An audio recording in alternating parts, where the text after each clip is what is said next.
नमस्कार, मैं हूं आपके साथ मयंक। तो देखिए, जिस तरह से कल कतर पर हमला हुआ इसराइल के द्वारा और जिस तरह से धमाके हुए कतर में, उसके बाद सोशल मीडिया में एक सवाल बहुत ज़्यादा तेज़ी से वायरल हो रहा है और पूछा जा रहा है कि क्या अमेरिका ने कतर के मुद्दे पर अरब देशों को धोखा दिया। क्या अमेरिका ने कतर को धोखा दिया है, कतर के साथ विश्वासघात किया है। क्या अमेरिका को पता था कि इजराइल कतर में हमला करने जा रहा है और जानबूझ के अमेरिका ने जो है इसकी जानकारी जो है वो कतर को नहीं दी।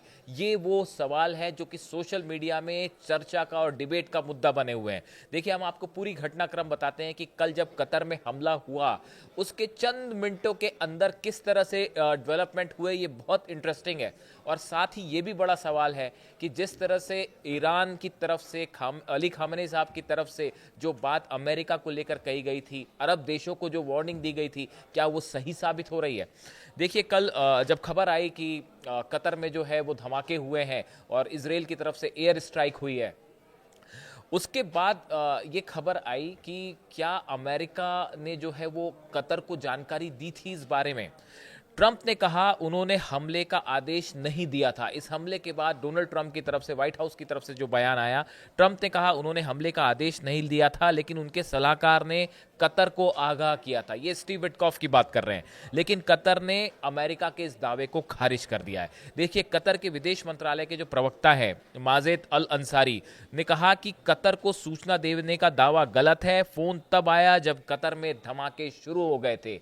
स्टीव विटकॉफ का जब फोन आया कतर में कि इजराइल स्ट्राइक कर सकता है आपको, उस समय ऑलरेडी कतर में धमाके होने शुरू हो गए थे।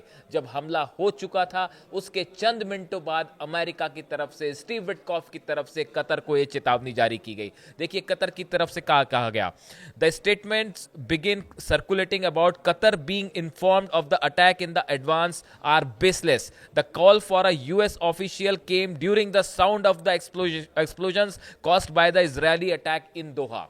देखिए, जब दोहा में हमले शुरू हो गए थे उसके बाद जो है वो अमेरिका की तरफ से फोन आया कि आप पर हमले हो सकते हैं, इसलिए कतर ने इस दावे को गलत बताया है कि हमें पहले से इसकी जानकारी दी गई थी।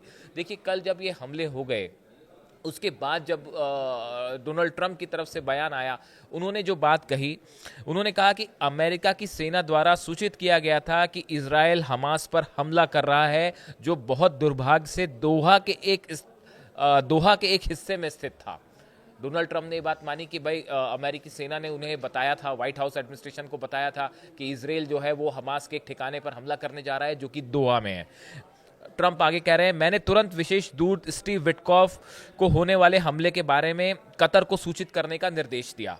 उन्होंने ऐसा किया लेकिन दुर्भाग्यवश हमले को रोकने में बहुत देर हो गई थी। ये डोनाल्ड ट्रंप का कहना है कि मैंने स्टीव विटकॉफ को कहा था कि फौरन आप जो है वो कतर को जानकारी दे दें, लेकिन जब तक स्टीव विटकॉफ फोन करते तब तक जो है वो देर हो गई थी और हमले हो गए थे।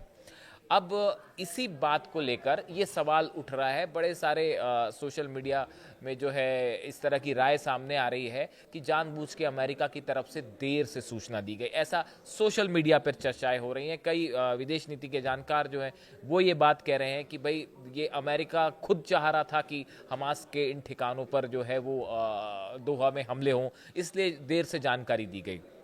देखिए, इसके बाद ट्रंप ने कहा कि इसके बाद उन्होंने नेतन्याहू से बात की।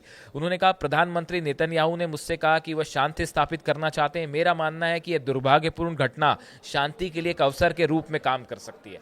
उसके बाद जो है नेतन्याहू से भी ट्रंप ने बात की। इसके बाद ट्रंप ने कहा कि उन्होंने कतर के अमीर शेख तमीम बिन हमद अल थनी को फोन पर आश्वासन दिया कि उनकी धरती पर ऐसा दोबारा नहीं होगा। कतर को जो है वो डोनाल्ड ट्रंप की तरफ से कहा गया कि इस तरह की घटना जो है वो फिर से नहीं होगी। अब देखिए, कतर की तरफ से मैं पहले आपको बेसिक स्टेटमेंट बता रहा हूं कि किसने क्या कहा और ये घटनाक्रम कैसे हुआ। जो प्रधानमंत्री हैं अल थानी कतर के, इनकी तरफ से कहा गया, ने सीधे इजरायली प्रधानमंत्री बेंजामिन नेतन्याहू पर आरोप लगाते हुए कहा कि यह हमला इस बात का संकेत है कि क्षेत्र में एक ऐसा ताकतवर खिलाड़ी मौजूद है जो अराजकता फैला रहा है। ये इजराइल के लिए कह रहे हैं।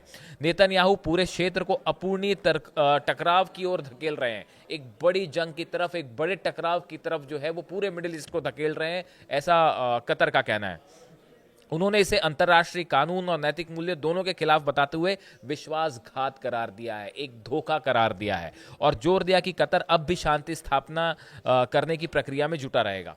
देखिए, जिन लोगों पर ये हमले हुए, ऐसा बताया जा रहा है कि ये वो लोग थे दोहा में जो कि पीस टॉक से जुड़े हुए थे। हमास के साथ जो सीज फायर होना है उसको लेकर चर्चाएं हो रही थी, उससे जुड़े ये लोग थे जिनके ऊपर हमला किया गया।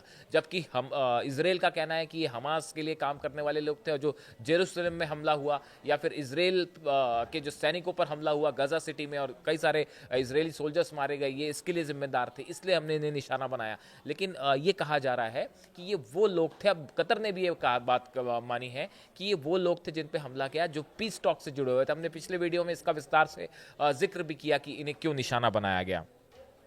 अब देखिए, सवाल ये है कि कतर जो है, कतर अमेरिका का एक एलाई है। अगर आप अल उदेद एयरबेस की बात करें तो वहाँ 10,000 से ज़्यादा जो है अमेरिकन सोल्जर्स हैं, और यूएस सेंट्रल कमांड का जो सबसे बड़ा हेडक्वार्टर है वो कतर में है, दोहा में है। इतना बड़ा एलाई यूनाइटेड स्टेट्स का। अब जो जो चर्चाएं सोशल मीडिया पे छिड़ी हुई है, जो सबको हैरानी हो रही है कि भाई इतना बड़ा एलाई आपका, तो फिर आपने इन्हें समय रहते जानकारी क्यों नहीं दी। ये बात जो है वो किसी को बहुत सारे लोग सोशल मीडिया पे ये कह रहे हैं कि अमेरिका की तरफ से ये कहना कि भाई हमसे देर हो गई जानकारी देने में, सोशल मीडिया में तमाम लोगों का कहना है कि ये हो नहीं सकता। उनका कहना है कि ये अमेरिका की तरफ से सही समय पे जानकारी नहीं देना, ये संभव नहीं है, जानबूझ के ये देर की गई, ऐसा सोशल मीडिया पे कहा जा रहा है। अब देखिए, इतना बड़ा एलाई कतर, जो कि जो है वो कई बार कतर ने तालिबान और मुस्लिम ब्रदरहुड नेताओं की मेज़बानी भी की है, और इसलिए शायद कहा जा रहा है कि वो इसराइल के निशाने पर आ गया। और उसने कई बार हमास की मदद भी की, मतलब फाइनेंशियली मदद करने की भी कोशिश की है। तो इन हालात में अगर अमेरिका का एलाई है कतर, तो फिर अमेरिका ने सही वक्त पे कतर को जानकारी क्यों नहीं दी? क्या ये अरब देशों के साथ अमेरिका का धोखा है? इसको इस तरह से भी सवाल पूछे जा रहे हैं, क्या कतर के साथ अमेरिका ने धोखा किया, जबकि कतर इतना बड़ा आपका एलाई है। और अब देखिए, एक बड़ा समझौता भी करने जा रहे हैं ट्रंप जो है वो कतर के साथ, डिफेंस डील, वो एक अलग बात है।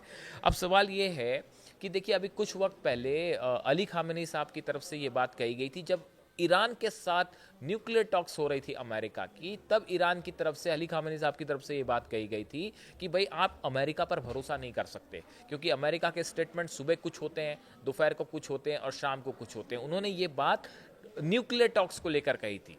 जो ईरान के विदेश मंत्री हैं, उनकी तरफ से ये बात कही गई थी कि भाई इनके स्टेटमेंट लगातार बदलते रहते हैं, इसलिए हम इन पर भरोसा कैसे करें।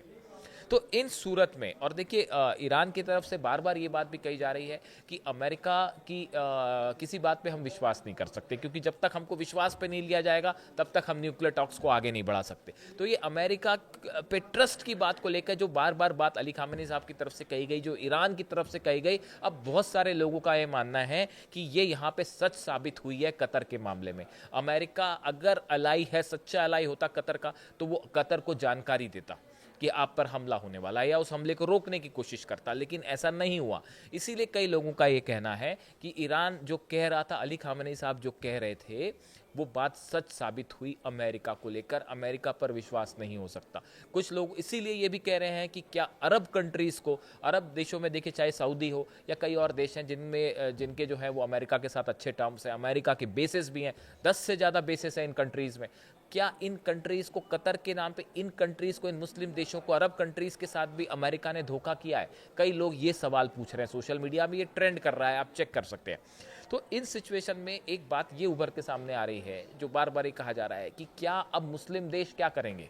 क्या वो ईरान की जो बात है, ईरान की तरफ से देखिए फिर अपील की गई है इस कतर हमले के बाद कि यूनाइटेड नेशन और इस्लामिक कोऑपरेशन, जितनी कंट्रीज़ हैं वो एकजुट हो जाएं, जितनी इंटरनेशनल बॉडीज़ हैं वो एकजुट हो जाएं और एक साथ मिलके इजराइल को जवाब दें। ये बात आज भी कही गई, ये बात 2 दिन पहले भी कही गई थी जब मुस्लिम देशों की बैठक हुई थी, उस समय भी ये बात थी। अली खामेनी साहब का संदेश लेके जो ईरान के विदेश मंत्री अब्बास अराक्ची वो उस बैठक में गए थे, जिसमें ये कहा गया था कि अब वक्त आ गया है, सब मुस्लिम देशों को एकजुट होना होगा और इजराइल के खिलाफ एकजुट होकर आपको संघर्ष करना पड़ेगा, तो आप इजराइल को रोक सकते हैं। ये यूनिटी बहुत ज़रूरी है। बार बार ये बात ईरान की तरफ से कही जा रही है। अमेरिका को लेकर भी आगाह किया गया कि अमेरिका पे आप विश्वास नहीं कर सकते। अब कतर पर जिस तरह से हमला हुआ है, उसके बाद अब कतर क्या करना चाह रहा है? क्या कतर इस बात का कोई रिस्पॉन्स देगा? देखिए, जो कतर के प्राइम मिनिस्टर हैं अल थानी साहब, इनकी तरफ से कहा गया, उन्होंने इसे एक आतंकी हमला करार देते हुए कहा कि इसका उद्देश्य शांति प्रक्रिया को पटरी से उतारना है और पूरे इलाके में अराजकता अराजकता फैलाना था। देखिए यही बात कतर की तरफ से कही जा रही कि जो पीस टॉक्स चल रही हैं उसको डिरेल करने की जो है वो एक कोशिश थी। उसके बाद कहा गया कि कतर अपनी संप्रभुता और क्षेत्रीय अखंडता के किसी भी उल्लंघन को बर्दाश्त नहीं करेगा और जरूरत पड़ने पर उचित जवाब देने का अधिकार रखता है। ये बात कतर की तरफ से कहेगी, अगर जरूरत पड़ेगी तो हम रिस्पॉन्स भी देंगे। लेकिन अब बड़ा सवाल ये है कि क्या जो बात ईरान ने कही, अरब देशों को जो आगाह किया, अरब देशों से जो इजराइल के खिलाफ एकजुट होने की बात कही, अमेरिका को लेकर जो बात कही, क्या वो सच साबित हुई इस कतर पर हमले को लेकर? अब इससे जुड़े जो भी डेवलपमेंट हैं वो अगले 1-2 दिन में सामने आएंगे कि कतर की तरफ से क्या रिस्पांस होता है। मुस्लिम देश जो हैं वो इसकी आलोचना तो कर रहे हैं, लेकिन ये आलोचना किस हद तक जाएगी? और ईरान ने जो है वो खुल के जो है वो इस मामले में इजराइल की मजम्मत की है। इस सिचुएशन में अब अगला कदम ईरान का क्या होगा? और गजा को लेकर अगले 48 घंटे बेहद अहम है। गजा में सिटी के अंदर एंटर करने के लिए तैयार हैं इजरायली फोर्सेस। क्या ऐसी सूरत में क्या ईरान वर्सेस इजराइल जंग के हालात एक बार फिर बनेंगे? इससे जुड़ा जो भी डेवलपमेंट होगा वो हम आप तक पहुंचाएंगे। Thank you so much.